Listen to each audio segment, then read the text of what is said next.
Hello, MotoAmerica fans. It's time for another episode of Off Track with Carruthers and Bice. You'll laugh, you'll cry, and you may even learn something from this unlikely pair and their special guest. The mic is yours, Paul and Sean. Hello, MotoAmerica fans, and welcome to this latest edition of Off Track with Carruthers and Bice. We are at Ridge Motorsports Park in the Pacific Northwest, Shelton, Washington, and I think we might be as far as we can possibly get away from where Danilo Petrucci is from in Italy. In the whole world? Yeah, pretty well, unless we go the other way around the world or something.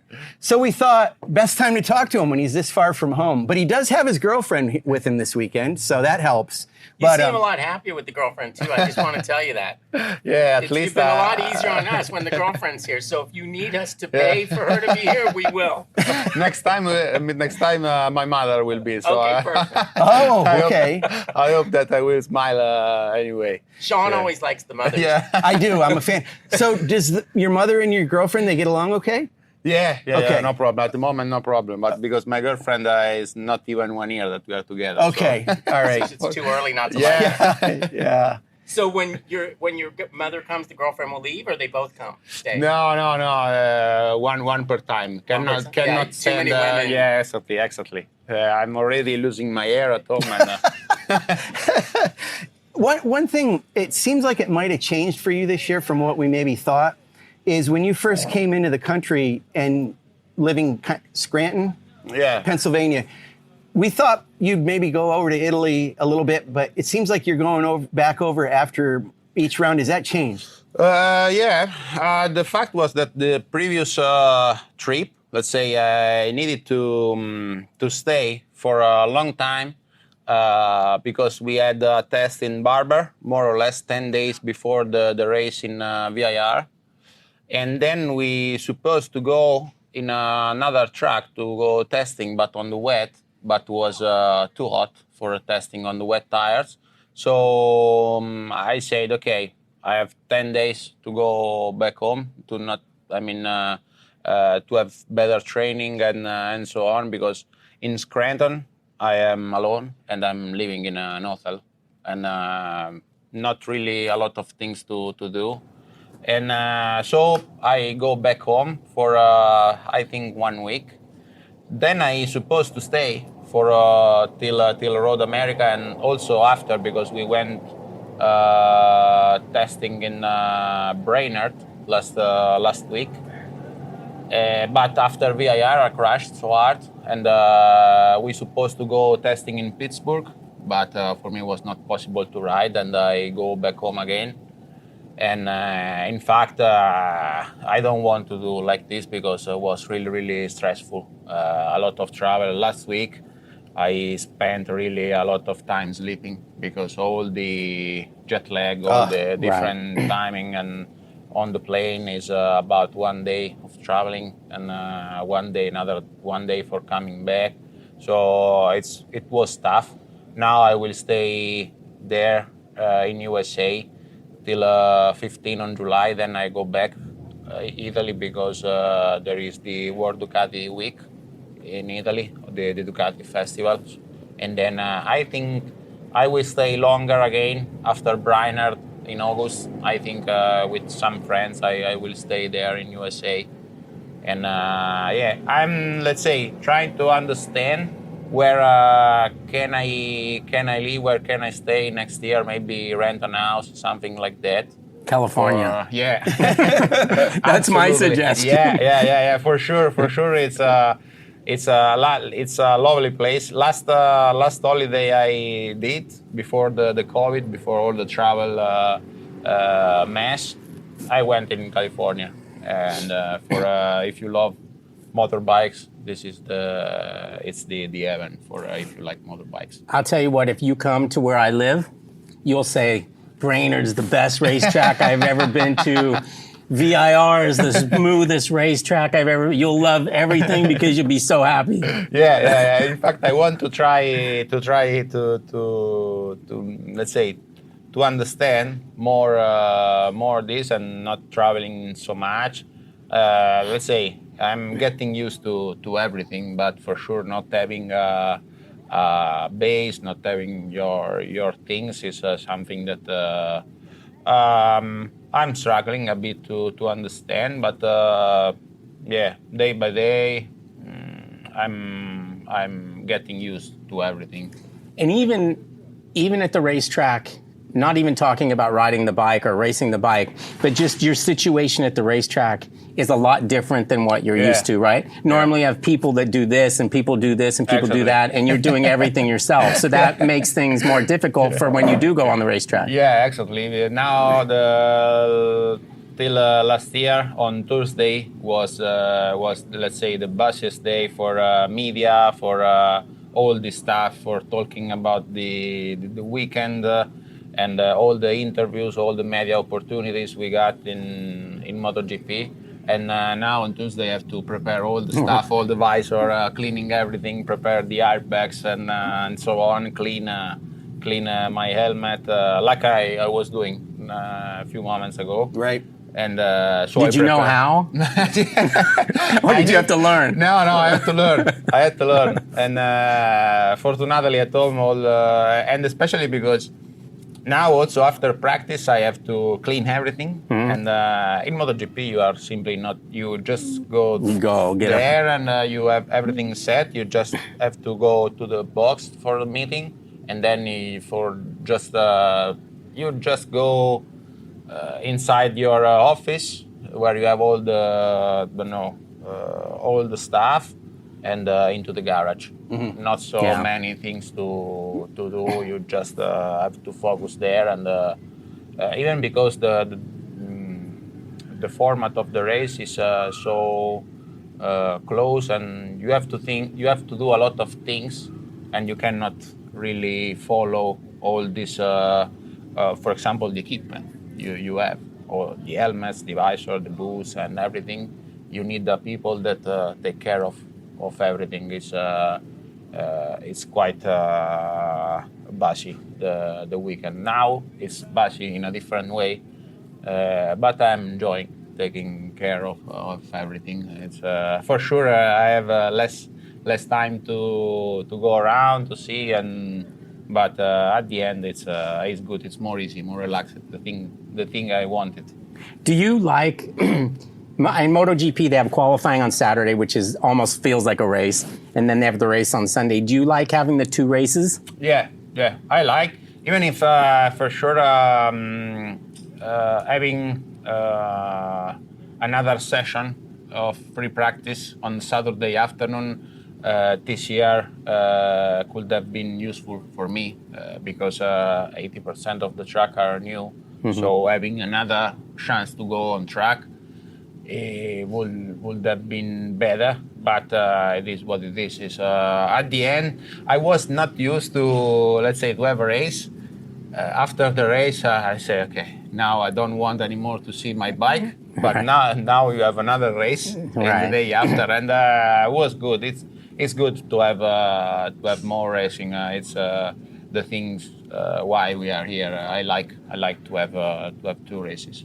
And then also, if things go badly Saturday, you have a chance to make the bike better or to make a different result. Exactly. Yeah. So, I have a question. You know who Clint Eastwood is? The actor Clint Eastwood. Sorry? Yeah, sure, yeah. He did a lot of movies, cowboy movies in Italy before your time, even I think before our times. Here's what I want to ask you about. Italian, they called them spaghetti westerns. Well, every cowboy movie, and you've seen them, you've got the man in white and the man in black. You always have the black hat, white hat. Good guy, bad guy. Yeah. When you came into this series, I mean, I remember that when you stopped at the Dakar and had those little kids rev the bike. It's the greatest moment ever. I never thought you'd end up having kind of the black hat on to beginning of the year. Do you feel like that's your role, and do you not want to have that role, or are you okay with it? Let's say, for sure, I understood that. Here the rider, certainly wanted to beat me because I'm coming here from MotoGP, from Europe, and after the Dakar,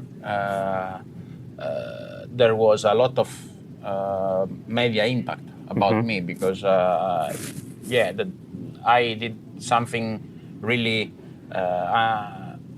something that I did never expect to do, to win a stage, to complete the Dakar, and so on. And the fact was that there was really a lot of attention because in January there are no any championships, so everybody was following the Dakar and coming here and beat me. I understood is something that everyone wants to do.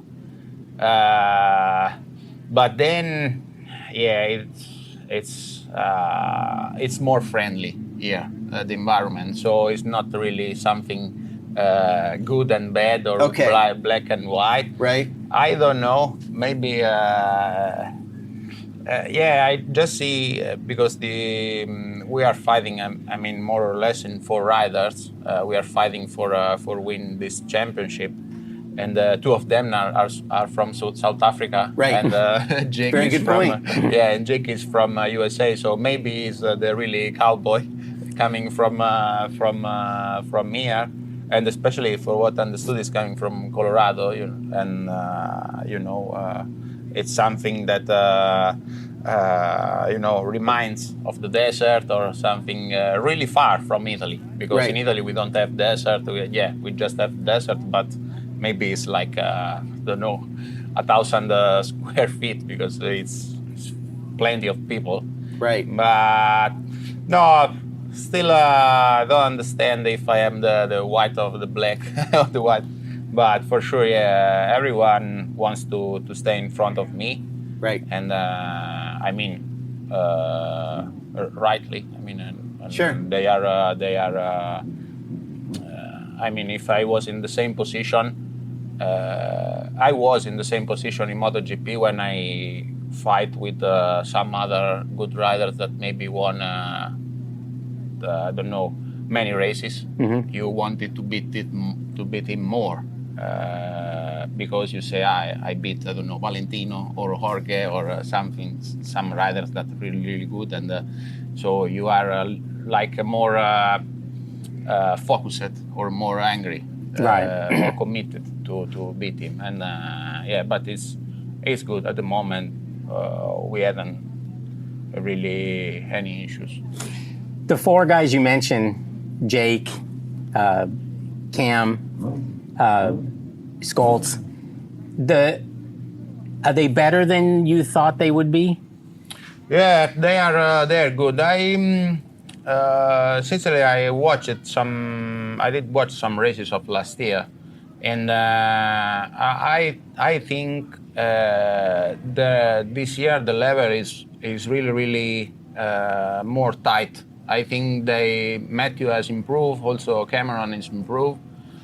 Jake is still really fast, and I didn't have any idea. Mm-hmm. I mean, when I arrived to Austin, I said, I don't know if I can win or I finish 10th because we had just a few days of testing and was everything new. Then after Austin, I said, okay, I'm a good level, but then I going to Road America, I say, no, it's more tough than I expected because the track was new and was so narrow, so difficult to understand. But then after the weekend, I enjoyed a lot Road Atlanta, for example, even if we had that mechanical failure. Before we forget, I noticed they had a power outage in Germany, right? Yeah, so we're not the only guys that have power outages. MotoGP also has them, okay? Exactly. It happened, and it was something really, really, it happens one in a million. Right. I was so, let's say, disappointed. I was sad that it happens just the second race, right. and but anyway, it has gone, and at the moment we have no debit with bad luck, mm-hmm. and it's anyway the level of the championship is it's really high, and also the bike are really good. But I don't have any let's say every round is different, because every round for me is almost the track is new, and this is the main issue. That the thing that I struggle a bit is that the track, the layout, the pavement is really different compared of what I was used to. But and they know really well how to go, so it's even more difficult. Yeah, they know every bump. Yeah, exactly. I remember so well in VIR and also in Road Atlanta, when I was following Jake at the beginning of the race, he was jumping really from a bump to another, cutting the inside curb, and so I said, I mean, there are some secret spots around here, but you just discover that when you are in the racing. Yeah, and it takes some time, yeah, years. exactly. But I'm getting used for sure. At the beginning was quite a shock, because I mean, in MotoGP we are like there is I don't know, 3-4 bumps Yeah, it's like this. around the track. We want a new pavement for the next year. Right. And I remember so well last year in Austin, after Friday practice in MotoGP, we didn't want to race. And, I remember that. Yes. Yeah, and because the track was too bumpy. Right. And Loris Baz texts to me and say, "Look at the Austin is the less bumpy track they got." Smoothest one in the world here. But I said, maybe it's just joking. Yeah. But when I arrived there, I understood that he was not joking. But it's I remember Kevin Schwantz saying that that we did not have to complain, because it's a characteristic of the track. It's let's say another point of view, and day by day I'm trying to understand. For sure, I was not used to see all this kind of different pavement, the walls in certain points, and but yeah, I'm getting used. Which is the hardest part, and which is the most different? Is it the fact it seems really narrow, or is it the bumps, or is it the walls? It's a mix of them, because I heard many people say, you cannot complain about the safety of the track here in USA if you did the Dakar, that is maybe one of the most dangerous races in the world. Right, I was going to ask you that. Right. But at Dakar, when you are not sure what's going on after the crash, or when you don't have the clear situation, you can just close the throttle and see maybe where is the best line to follow. Here, in some places, you need to be careful, because you need to push 100%, and you see maybe the track that is bumpy and the wall so close, and I say, if I crash here, I immediately hit the wall, and lap per lap you have to repeat this kind of thing, and let's say it's a different approach to racing, but I'm starting to understand. I start to like it for sure. I think that I would like to improve, to suggest is the safety of the track, because I think already this is a very dangerous sport, and we don't have to risk much more than needed. So the organizers of the championship understood this, and also in Road America, they showed me all the places. We had a lot of talk, but sincerely, because I see a lot of effort by the organizers, and I would like to see, let's say, the reward by people looking at the championship, more riders coming here, because it's really nice. It's something that I didn't expect to have this kind of good environment here in the paddock. Well, so in the beginning, you obviously you had to adjust to the fact that you don't have anybody that's preparing your leathers and all that. You said that. So it seemed like at Road America, you I don't know whether it was a better weekend for you because you're starting to get acclimated to what it's like to be in America and not having to deal with what you're saying. But is it like you're saying you're kind of getting used to what this is, so it kind of contributes to maybe helping your mood in general be better? First of all, Is the girlfriend? Well, then there's the girlfriend. Yes. I wish it was like this, but in fact, we had a big problem in VIR on Yes. Saturday morning, and we're still investigating what's happened on the bike, because on Friday we almost did the pole position on qualifying, and the bike was really good. Saturday morning, in a moment, I went into the track for qualifying too, and my bike was literally no engine brake. It was like I was shifting to neutral braking. So Like a two-stroke. Yeah, exactly. We went crazy because we said we haven't changed nothing, but on the data we saw that really in some parts, especially on braking, the rear wheel was faster than the front wheel. So my bike was really pushing me. And in fact, Saturday, the race in VIR on Saturday was a disaster for me because really I was struggling to stay on the bike after a few laps. And this happened also on Sunday, then the crash. So I was really scared. And in Road America, I really enjoyed the track. I think it's one of the best track I ever been. But on Friday, the same.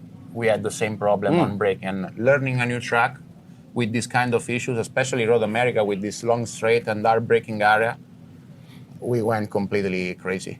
Yeah, And bad for the confidence. Yeah, I said, I don't know.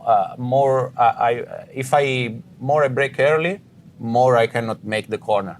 And learning a new track like this was impossible. On Friday, we were 2 seconds far from Jake. We were it was a complete disaster. And for that reason, we say, okay, we need a bit of help. So from Ducati, they asked us to remove the exhaust valve that was going crazy. We didn't know that. And on Saturday morning, the situation was much better, but we need to set up all the electronics things again. We started Saturday morning from zero, and in such a long track like Road America, it's more than 2 minutes. In qualifying, you have really less time. Not many laps. We did right. 5 complete laps. Yeah. And we went racing like this. But at the end, I felt again my bike. But since Saturday from Road America, and this unfortunately affect a lot also my human human behavior. When I'm not. This was always a problem I got in my career. When there is something not working, you can read on my face that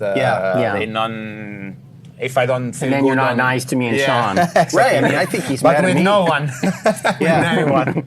And it's something that when you spend all your life going through this racing and something is not working, that is not under your control, I got It's difficult. crazy. Hard. Yeah. I want to ask you about so at Road America, I don't remember if it was I think it was on Sunday, we had kind of talked about the fact that they're going to repave that track next year, and they haven't repaved it since the 90s, so it's going to be full repaved. And you said, I'd like to come back and race on that track when it's repaved. So then after that, a bunch of stuff came out. Is he only here for 1 year? What's he going to do after this? He's not. He's coming back. Well, I want to ask, because so I guess it was GP1, Riccardo Guglielmetti or something had talked to you, and you had said something about the possibility of doing a wild card. I think Portimao, where you tested. Yeah, but it's an idea, and Right. I know the same thing that you know. Yeah. Not much. Not much, exactly. I mean, I would have go in holiday at the end of the September when this championship is finished, and maybe go in vacation because after MotoGP season last year, during October, November, December, I went testing in Dubai with the Dakar bike, with the rally bike. Then I went to the Dakar. I got injured many times. I come back and again go testing for MotoAmerica. No rest. Yeah. And especially, I don't know why it's 6 months that I'm really always injured, and it never happened in my career to be injured for so long time. Always small things, but one by each other. Always not really feeling good, and I need to take a breath and take some rest. For this reason, I decided a few days ago to not going to the Dakar next year. Oh, okay. And I think you are the first ones that I see. Yeah, we broke some news Breaking here. news. Yeah, because I was going to ask you about that, if that was your plan. It's too hard. much. It's too much. Yeah. Too much. Especially if I want to do this championship again next year, I need a bit of rest and let's say set up everything, having maybe come to USA, visiting the place, and maybe try, as I told you, to Get settled. trying to maybe rent a house, stay there, stay around, and I cannot do the Dakar again, and it's too difficult, too much. And So this is interesting to talk to you about. I mean, you're kind of saying you were thinking about next year in MotoAmerica. Well, here's what I want to clarify. This story that was out, and again, I don't know anything, but but as you pointed out, thank you, by the way, I appreciate it. Didn't know. No, I did. Oh yeah, it was Paul. So I think you were quoted as saying my team, and I didn't understand whether you meant Ducati Corsa or HSBK Warhorse. No. For what I know, it's the HSBK team that wants to go racing there. But there are many, let's say, logistics problem, because we have to send everything to Europe, make flight cases. So we need a bit of help from Ducati, but Ducati got no anymore, for example, the Superbike test team. So they don't have a team that can help us, giving us the bike and so on. So it's a big effort. Mm-hmm. If we go, will be a big effort. And it's an idea by HSBK. It's not by Ducati. I think they already asked to Ducati a bit of help. For this reason, the news came out. But as I told you, I just know this. Right. There is this idea to do that race, but at the moment I don't know if we go. I mean, thanks for clarifying, because I wasn't sure if it was coming from Italy or from here. So one of the things that's interesting, I love in your Twitter account, it says I like wheels. That's all it says. I mean, can you tell us about that? Do you love riding? I mean, is it just driving cars? Do you love driving cars? Yeah. I like wheels, because it's since a long time that I had on my bio there is this just few words, but because I would have ride. I like engines, but I like also going on bicycle. And I like bicycle. My brother is a pro bicycle racer. He is going downhill and enduro races. And so we have plenty of two-wheel things at home. And for this reason, I spent all my life staying on a wheel thing. And first bicycle, then motorbikes. Then when I got the license, also the cars. But let's say I never think about, for example, car racing. Maybe in the future, but I never think about it. I always prefer motorbikes. Right. And so yeah, it's always I think I spent more than half of my life on motorbikes on a bike. So it's something that really came natural to me. My mother say that I start going on bicycle before start talking. And That's good. It's something that really feels natural to me, and I like a lot. For this reason, I choose to race the Dakar, because you stay all the day on the bike, maybe even too much. Because 2 weeks for 12 hours on the bike for 2 weeks long is something that still have to understand how to do it. But it's a kind of sense of freedom for me. And it's something that I really like.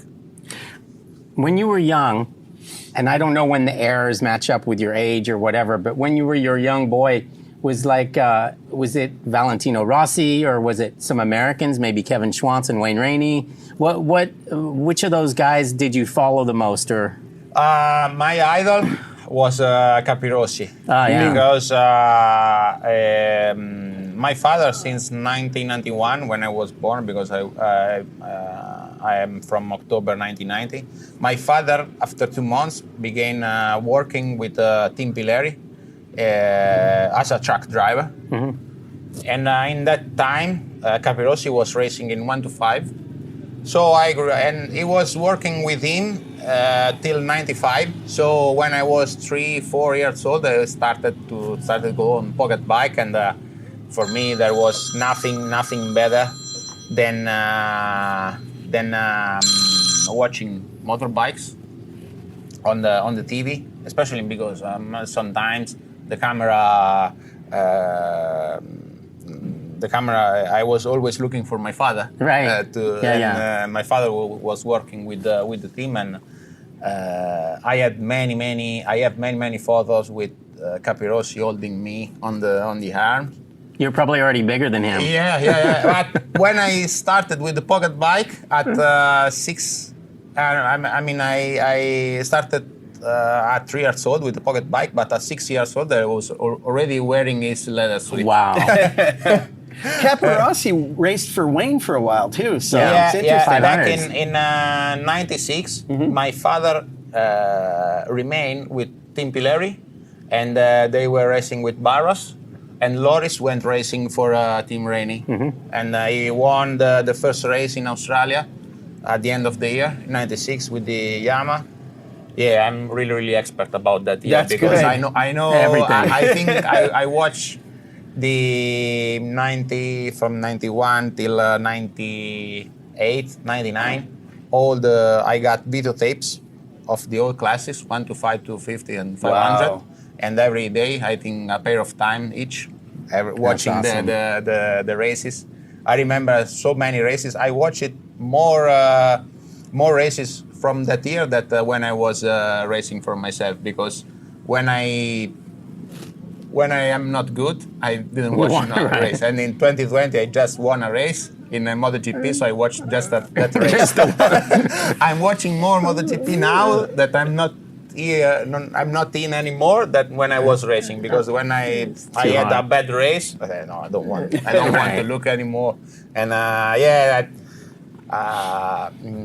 Kevin Schwantz at that time was an idol also for a lot of people, but my father was cheering for Wayne. Oh wow! So cool. That's good. So we good. had always this kind of fight with my father, but I was like 3-4 years old, and he was joking with me, and I remember that day in Misano in '93, and I was so young. But for me, I was like a child that instead of watching cartoons, I was watching racing. Wow, because you like wheels. Yeah, exactly. For me, it was like watching superheroes. Yeah. There were Rainey, Schwantz, Duan, Gardner, these ones. So you remember Harada and Capirossi? Yeah, back That in was 98, crazy. 98. Yeah. I remember so well because I was always I was always a big fan of Loris, and then that race was not really nice. No. And if you do that now, I think you can go even into the jail. Yeah, it's a little different. Yeah, It's much more different. But yeah. I remember so well that year. That years I'm so well prepared about that. That's great. I want to ask you a question. So I got a call during this, and it was somebody on your team. Yeah, we know. Well, no, there was somebody on your team I got to talk to you about this person on your team. Most of the guys on your team are Italian. Maurizio Perlini is your crew chief. Love the guy. He's just a terrific guy. There's one guy on your team who went to Portimao with you, and he's always around you. He's American. He just called me on the phone. Danny Anderson. Yeah. I love that guy, but he's pretty quiet. Yeah. What do you think? I have one of the best mechanics I ever had because no talking. He's always all the day, since the morning to the evening, around the bike. Constantly. But never talk. Just really committed to the work. Is something really nice to see. People that really cares about your bike. And I didn't know. He told me a story, and he is a vegetarian. Yes. And I don't know. I mean, it's more than 10 years. I think that he's not even drinking any alcohol. Mm-hmm. And after hosting, after the first win, I said, okay, I try a taste of champagne. So we give him a tablespoon. And we said every victory you have to improve the amount of. But unfortunately, we stop at 3. And I say for the end of the year, I wanted that you drink all the bottle all the way. But I need to win first, and I wanted to go back on the top step as soon as possible. But yeah, Danny is really very committed guy. Yeah. Really good, and it's really a pleasure to work with a guy that is really committed.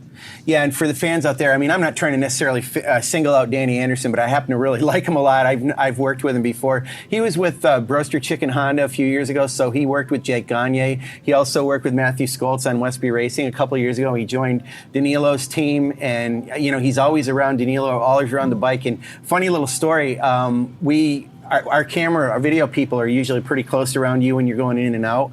And one of our guys, who's a big guy, he was kind of rating away. I don't know if you remember this moment, but Danny said, essentially don't do that again. And our guy felt so bad about it. And I went up to Danny later and I said, oh man, I'm sorry that happened. He goes, yeah, no, it's okay. I just, and he's so focused. He just doesn't want anything to get in front of you. So that's the way these crew guys are, aren't they? It's all about the rider. Yeah. It's really, sometimes I think he's more focused than me, especially before the race, because he needs to be so focused because, mainly everyone thinks that this is quite a solo sport because the rider is just need to ride the bike and can win the race. But maybe this happened 40 years ago when you just unload the bike from the trailer and go racing. And now it's... My father would argue with that. I mean, and I'm 30 years old, so I don't even know. Right. I mean, but I maybe not, let's say it was less professional than now. But now for sure the rider needs to win the races, but it's like a kind of teamwork because you can lose or win a race even just if a mechanic forgot to really he forgot to set a screw, or maybe forgot something on the bike and you can lose the race. Or maybe you can win the race because a mechanic did something really good or something different. It's really important. And it's something that I understood year by year. And for this reason, I always try to maintain a good environment inside the team. This year is difficult because we are let's say we are three Italians in the middle of all the American guys. So we are working on an Italian bike, and it's pretty different to the Japanese bike. So everyone needs to be really careful and really focused. But yeah, at the moment, we didn't have any big issue for sure. Yeah, we had that mechanical failure in Atlanta, but yeah, it's something that can happen in races, and yeah, but it's a lot of teamwork that lead to a good result. You finished? Well, I got one more thing. Always has one more. I know we're running out of time, yeah, but I want to talk about this, and you touched on it. So, you are Italian, and you are on an Italian bike. What does that mean to you? It's really nice. It's really nice because, you know, if you are passionate about bikes in Italy, you always want to try a Ducati, and I mean, it's the best factory. We have the best technology. We have it's like the Ferrari of the two wheels. And you know, I tried my first Ducati. I don't know, was a 916. Really, when I started, there was a friend of my father that let me try the bike when I was really at the beginning. I was, I think, 14 or 15 years old.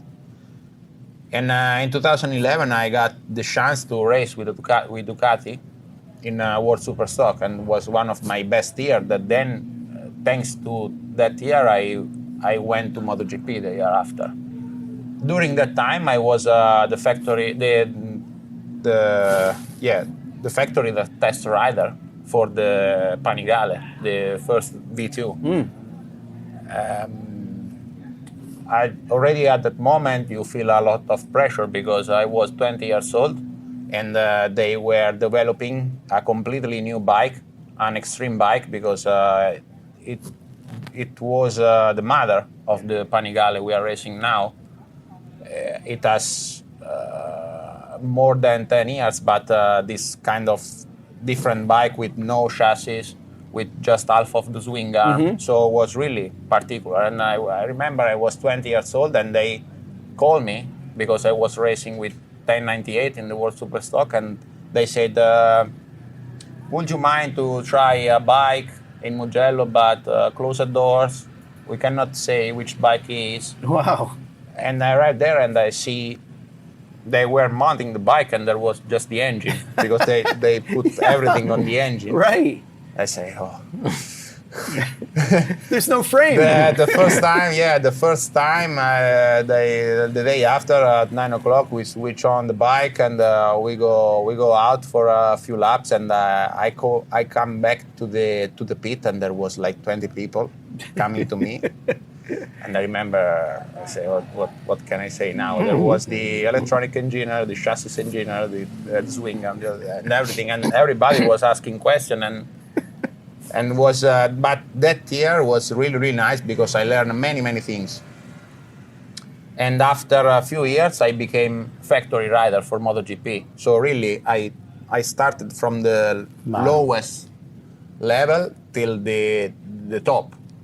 And yeah, for going at the Ducati factory, you need a lot of permission, a lot of paper, and but for myself, I just waved the hands, and wow. I also good. last year because they really know me very well, racing with them for many years, win races, and really for me has been great to race for so long with them. Became, racing in MotoGP with that bike, with the factory bike, means that you are riding the best product they can make. I mean, this is the top, and it's like a pride to ride that bike, and I'm so happy that I have been able to race with them. Well, we're happy you're riding it in America for sure, and we want to wish you good luck this weekend. So Danilo will be going out on the track here in a little bit to walk around and kind of get an up-close look with his team at the course here. He's never ridden a wheel on this.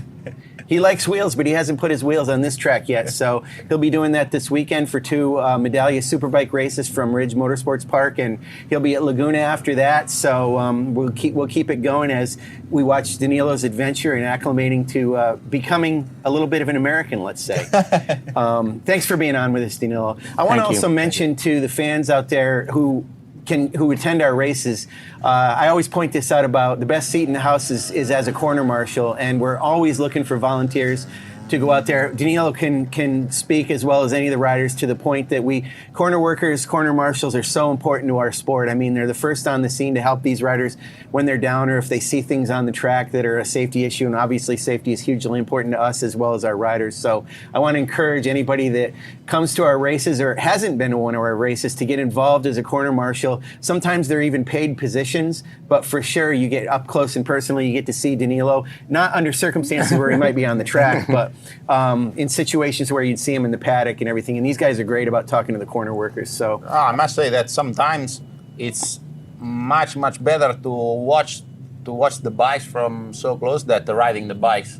That's right. Yeah, I remember so well when I was testing in MotoGP. Maybe I finished my work half an hour before and I went through the track, along the track for see the bikes. Yeah. It's something unique. It's really nice to see. Best seat in the house. Take it from Danilo Petrucci. Anyway, thanks for joining us on this one. Thank you, Danilo. Paul, have a good day.